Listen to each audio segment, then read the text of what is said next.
Welcome to HB Reddit Stories. Today we will see stories of r/am I the a-hole.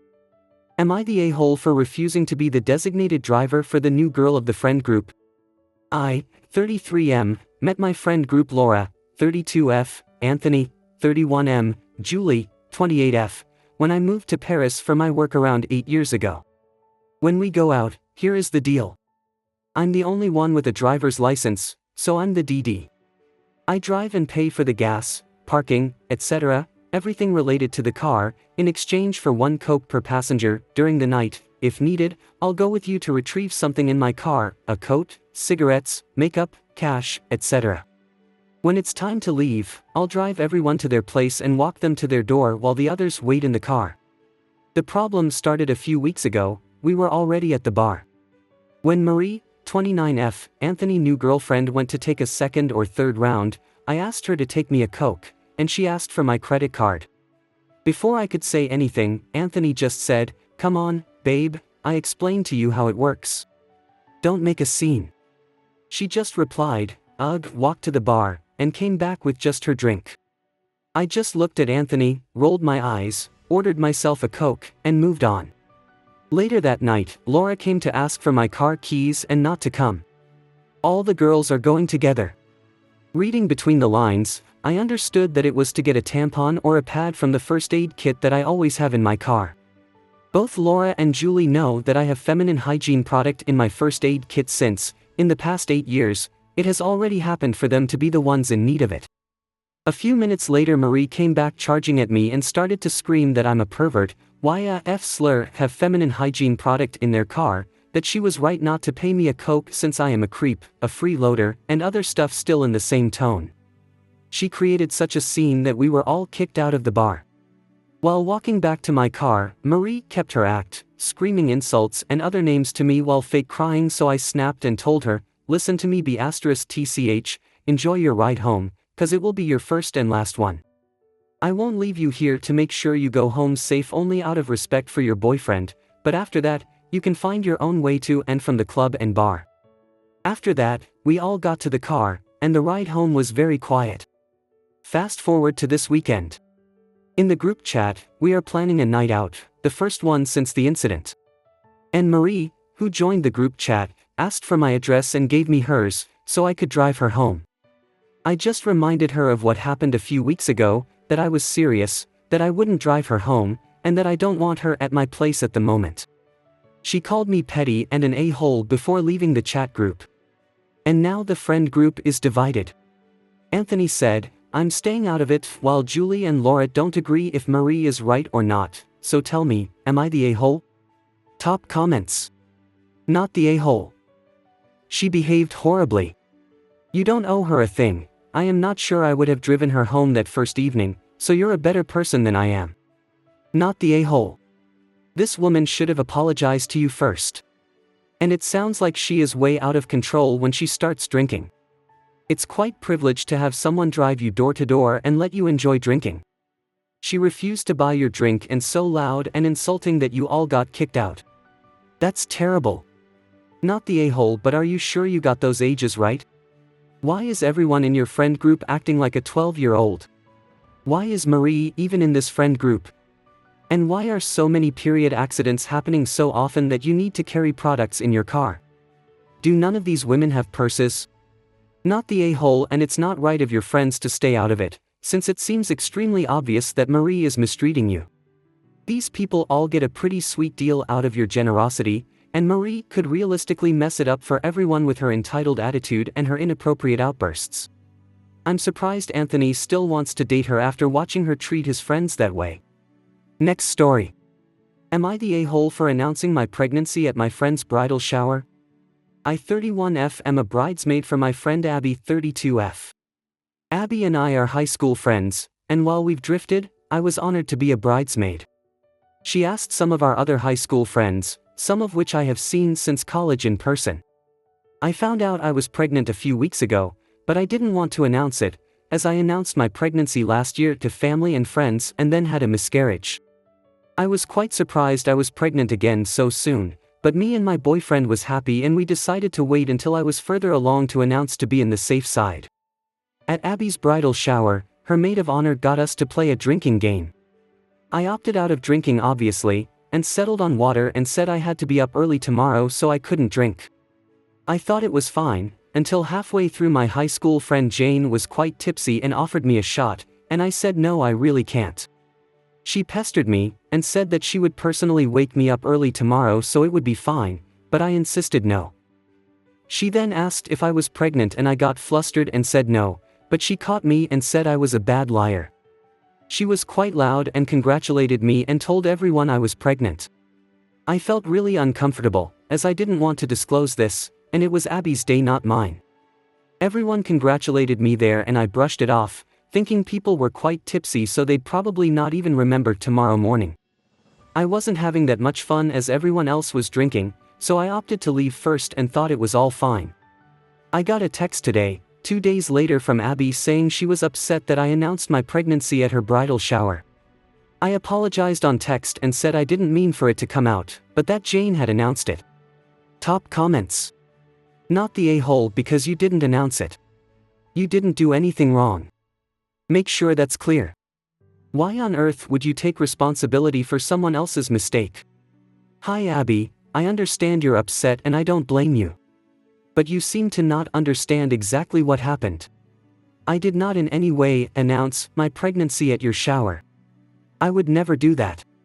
Jane kept pressuring me to drink alcohol, even after I declined over and over. I obviously couldn't drink, but I didn't want to let her know why. But she didn't stop, and when she finally asked me point blank if I was pregnant, I even told her no.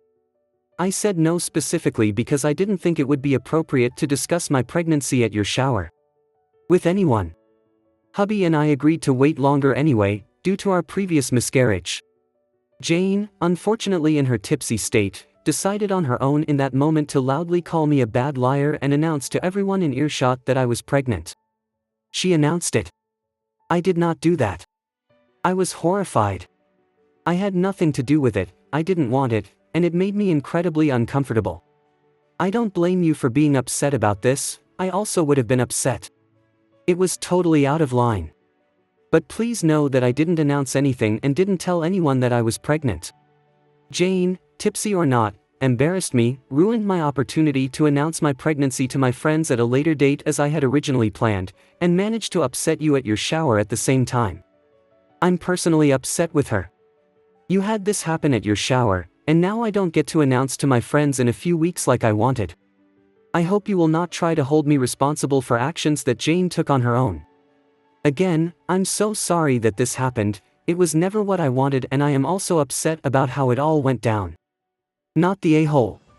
You didn't announce it, you just weren't successful at hiding it. You can't control that Jane guessed you were pregnant.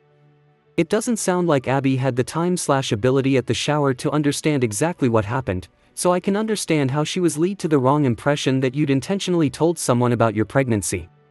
From the information she had, she's perfectly valid for voicing she was upset. Jane is kind of an a-hole for outing you though. You were obviously trying to hide your pregnancy, so it'd be easy to guess that you don't want that information shared and she immediately shouted it.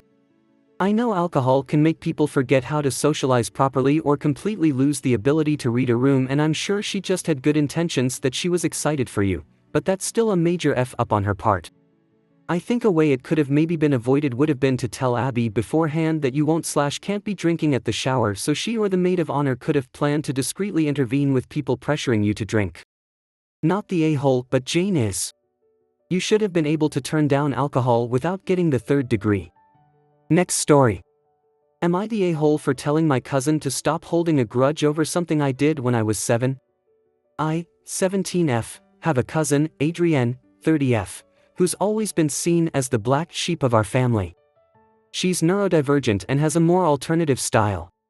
Think bright hair, tattoos, and piercings. We were never close because of the age gap, but our families wanted to be close-knit. When Adrienne turned 20, her family decided to visit us and celebrate her birthday together. Here's the problem, I was 7 at the time and, well, I threw a tantrum. I wanted to go to a different restaurant than the one Adrienne had picked, and I made such a fuss that everyone ended up staying home. Later, when they got a cake for Adrienne, I insisted on blowing out the candles myself, And my parents let me do it because they didn't want to deal with another meltdown and told Adrienne she was too old to be making a fuss over her birthday anyway. I honestly don't remember much from that day, but apparently, it really hurt Adrienne. She wasn't even allowed to celebrate with her friends like she wanted because she had to come on that family trip. Fast forward to now, and I'm applying to colleges, specifically in the state where Adrienne lives. Over the years, I've come to realize just how toxic some of our family dynamics are, and I reached out to Adrienne to apologize for what happened when I was a kid. I told her that I understand now, and I asked if she could help me navigate things as I apply to schools in her area. Adrienne pretty much brushed me off and told me she's still upset about what happened on her 20th birthday. I tried to explain that I was just a kid at the time and that I'm sorry, but she's holding on to this grudge like it happened yesterday. I told her she needs to let it go, but she seems really stuck on it. My parents think she's being unreasonable, but I'm starting to wonder if I'm being insensitive to her feelings. So, am I the a-hole for telling my cousin to stop holding on to a grudge over something I did when I was 7? Top comments. You are the a-hole because it sounds like you didn't apologize until you needed her help, and when she told you she's still upset you shrugged that off and you expect her to just get over it. You don't know how deep that wound from back then runs for her. It's not all your fault, you just played a part in it, but she's entitled to her feelings and you don't get to belittle them. You are the a-hole. You waited 10 years to reach out and you only apologized because you wanted favors from her. You are the a-hole. You aren't sorry, you want help. That's why you apologized in the same convo you asked for help in. You aren't owed help either way. She's not the a-hole for holding a grudge against someone who only apologized because they wanted something. You are the a-hole apologizing purely for the sake of getting something out of the person who was wronged is not a genuine apology in the slightest. Telling her how she should or shouldn't feel is super dismissive and quite frankly pretty toxic on your part. Your choices and actions at 7 were not developmentally appropriate or acceptable. Maybe for a 2-year-old, sure, but at 7 kids know better, and that was some next level entitlement. In fact, your entitlement in regard to expecting help from someone who isn't close to you because of how you and your family treated them shows us you still haven't grown up and rather have just grown into your parents. Next story. Am I the a-hole for not telling my girlfriend about my scars? I, 26M, have been with my girlfriend 21F for 10 months. Ever since we first hooked up she has been very curious/obsessive about my scars. I have around 30 of them that cover my body. Anytime someone asks about them I come up with a funny joke to kind of make sure they know I'm not comfortable with telling them I had sex with Catwoman and it's not as fun as you might think, and get them to move on. Lately she's been asking non-stop to the level of that I finally told her I had no intention of telling her for the foreseeable future and that she should stop asking. She got very upset saying I don't trust her or feel comfortable enough with her to be vulnerable and that it hurts her. I can understand that feeling, but I have not told someone for 5 years and last time I did they used it against me. I told her I do trust her, but it is true that I'm not comfortable enough yet to discuss that past trauma. Am I the a-hole? Edit. I am trying to reply to every comment I can and I thank everyone that has taken the time to comment regardless of your opinion of me. If I haven't replied yet I will as soon as I can. Thank you again. Second edit, please refrain from insulting my girlfriend, she is not an a-hole and her curiosity is 100% justified. I am just trying to find the room and way to let her know what happened. Her feelings are justified and I don't think it comes from a bad place. Third edit. For context, we have had conversations around this topic where I have tried to convey that I am not ready to talk and I've laid some groundwork for what happened without telling her anything detailed or specific. I am just slow and cautious about these things. You can trust the boat but still be afraid it will sink. Fourth edit, I'm seeing a lot of these comments so I'll address them here. That she is entitled to know. Before commenting, I'd really like for you to think hard if you've ever had a memory or something your past that you've not shared nor would ever share with your S/O. I'd like to say that just because my memories are visible on my body doesn't not make anyone entitled to know or hear them. Fifth edit, man, my boss sent me home because I was tearing up. He's also one of my best friends. I have not cried in years, but hearing your stories, encouragement, and love has brought me to tears. Thank you to all who shared a piece of you here with me. If you have sent me a comment, please know that it was not gone unlocked or appreciated. I am trying to get all of yours. Thank you again. Final edit, I did not expect this to get anywhere near this level of attention. Thank you all for commenting. I do want to address one thing. If I disagree with your assertion, it is not a personal attack or a vendetta. Nor am I looking to have people purely agree with my actions. I accept that my reaction to her pressing was nor proactive. For all those suggesting therapy, I thank you. I have been in therapy for years now. Have a great day and thank you again. Top comments. Not the a-hole. A scar may show up as a healed wound on the outside, but that doesn't mean the inner trauma is something you're ready to talk about. You might never want to talk about it, and that's okay. She shouldn't push for vulnerability. If anything, she should let you know that her love is unconditional. That's what builds trust. Opie replies. I teared up reading that a little. Thank you. No one's ever really reacted that way to them. They are long, deep, and ugly. Most people, guys, either say they are bad but they are not and I hate them, or they are constantly curious and won't leave it alone. I appreciate your words. No a-hole here. You're not obligated to tell her anything, of course. But in a serious, committed relationship, I'd expect my partner to at least hint that there's been some dark crap they're not ready to discuss yet, if ever. I think by joking you're putting distance between the two of you, and that feels to your girlfriend like you don't trust her. Opie replies. You are right. I meant more. That is my common reaction and one I had with her when we first started dating. I have let her know that it's not something I like discussing due to its gravity. She has still pushed hard on the issue. Next story. Am I the a-hole for refusing to change my baby's name? My partner, M34, and I, F32, recently welcomed our son Liam Alexander into the world. My partner's sister, Katie, has 2 kids, James 6 and William 4, with her husband, Mike, and he has a daughter, 10, with his ex. My partner and I didn't settle on a name for our son until the day of his birth. I have always loved the name Liam, for its sound and meaning, and was over the moon when my partner finally agreed to one of the names on my list. 24 hours after Liam was born, our families came to meet him, his sister being one of the first. We announced his name to her and her immediate response was, "Oh, I've always loved the name Liam, but Mike wouldn't let me use it for our first son. Could you change it? Maybe call him Alexander as his first name. It sounds nicer." I firmly said I loved the name too, and while I empathize with her, we would not be changing his name, or the order of his names. I thought that was the end of it until she visited us at home, a week later, and brought it up again. The reason Mike didn't let her use the name is because his ex has a son with that name. I told that shouldn't have stopped her from using the name she loved. Those boys do not know each other, do not go to the same school, don't have the same last name, and basically live separate existences outside of their shared half-sister. I also said she could still use the name in future. It's common in my culture and tends to serve as a bond between the kids. For clarification, Katie and I have never discussed baby names, and we have no name pacts. The only reason I feel like the a-hole is because Mike and his ex have a toxic co-parenting relationship, and this understandably affects Katie. Katie and I have a good relationship, but she doesn't talk about Mike's ex, so this is as much as I know. Am I the a-hole? Edit TOADD, for privacy, I did not use the real names, but, yes, she did use William as a loophole to get to Liam.